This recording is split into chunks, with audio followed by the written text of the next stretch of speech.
Mummy ತಂಗಿ ನಾನು ಎಲ್ಲರೂ ಕೂಡ ಒಂದ್ ಕಡೆ ಫಂಕ್ಷನ್ ಕೊಂಡಿದ್ದೇವೆ. ಎಲ್ಲಪ್ಪ ಅಂದ್ರೆ ಜಮಖಂಡಿಗೆ ಹೊಂಟಿದ್ದೇವೆ. ನಾವು ಜಮಖಂಡಿಗೆ ಹೋಗಿ ಮುಟ್ಬೇಕಂದ್ರೆ ಕತ್ಲಾಗ್ಬಿಡ್ತಪ್ಪ, ಬಾಳ ಕತ್ಲಾಯ್ತ. The next day. ನಾವು ಜಮಖಂಡಿಗೆ ಬಂದಿದ್ರಿ ತಾನೆ, ಮನಿ ಶಾಂತಿಗೆ ಬಂದಿದ್ದೇವೆ. ಅದೇ ಫಂಕ್ಷನ್ ನಮ್ದು. ಸೊ ಮುಂಜಾನೆ ಫುಲ್ ರೆಡಿ ಆಗಿ ನಾನು ನಮ್ಮ ತಮ್ಮ ಮನಿ ಕಡೆ ಹೊಂಟಿದ್ದೇವೆ, ಹೊಸ ಮನಿ ಕಡೆ. ಜಸ್ಟ್ ಮನಿ ಮುಂದೆ ಹೋಗಿದ್ದೇವೆ. ಅವಾಗ ನಮ್ ಗೋಮಾತ ಕಂಡ್ಲು. ಅಕ್ಕಿನೇ ಒಳಗ್ ಬಿಡ್ತಾರ ಫಸ್ಟ್, ಆಮೇಲೆ ನಾವೆಲ್ಲ ಹಿಂದೆ ಹೋಗುದು. A few moments later. ಗೋಮಾತ ಒಳಗ್ ಹೋಗ ನಾವು ಎಲ್ಲರೂ ಒಳಗ್ ಹೋದೇವಿ. ಒಳಗ್ ಹೋಗಿ ನೋಡ್ತೀವಿ, ಇವ್ರು ನಮ್ಮ ಮಮ್ಮಿ ಕುಂಬತ್ಕೊಂಡವ್ರ. ಕುಂಬತ್ಕೊಂಡ್ ನಮ್ಮ ಮಮ್ಮಿ ಹೊಂಟಾರ. ಆಮೇಲೆ ಈಗ ಮನಿ ತೋರ್ಸಕ್ ಬಂದಿ ನಿಮ್ಗೆ ಒಳಗ. ಇದೊಂದು ಹಾಲ್, ಮತ್ತೆ ಇಲ್ಲೊಂದು ಬೆಡ್ರೂಮ್ ಐತಿ.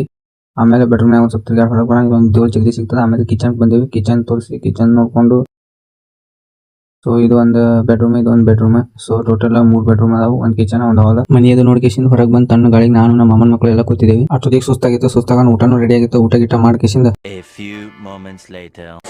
ಸೊ ನಮಸ್ಕಾರಪ್ಪ ಎಲ್ಲರೂ. ಇವಾಗ ಭಾಳ ದಿವಸ ಮಳೆ ಸಿಕ್ಕನಿದೆ. ಏನು ಹೇಳ್ತೀರಾ? ಏನೋ ಹೇಳ್ತಾನಿದ್ದಿಲ್ಲ ಆಗಲೇ. ಸಬ್ಸ್ಕ್ರೈಬ್ ಮಾಡ್ಬೇಕು ಹೇಳು.